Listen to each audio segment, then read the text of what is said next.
cemetery soup. A woman finished doing her groceries and on her way home decided to take a shortcut at the cemetery. As she's walking by, she saw this big bone sticking out of the ground. She picked it up, looked at it, and says, this will make a nice soup bone, and it's the perfect weather for hot soup. So she took the bone and went home. First thing she did is she got the soup pot, put in some water, put in garlic and onions and celery and potatoes and barley. And she had leftover beef, so she threw it in there. And then she found parsnips and more potatoes and cabbage. And then she put the bone in there.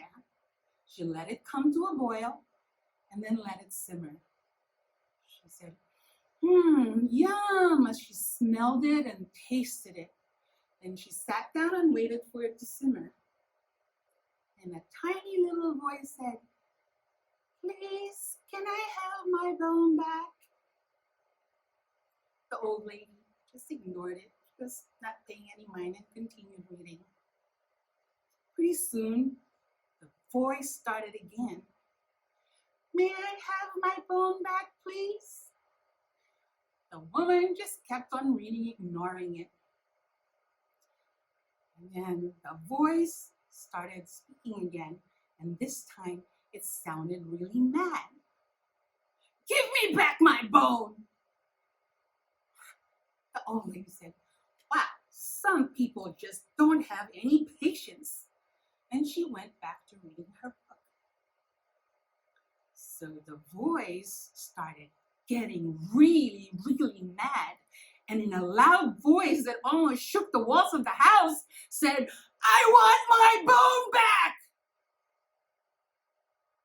The lady picked up the bone out of the soup bowl and threw it out the window, and with a voice as loud as the first voice said, take it! And an eerie silence came. Then footsteps can be heard walking away from her house down the road towards the cemetery. The old lady got herself a bowl and had some soup.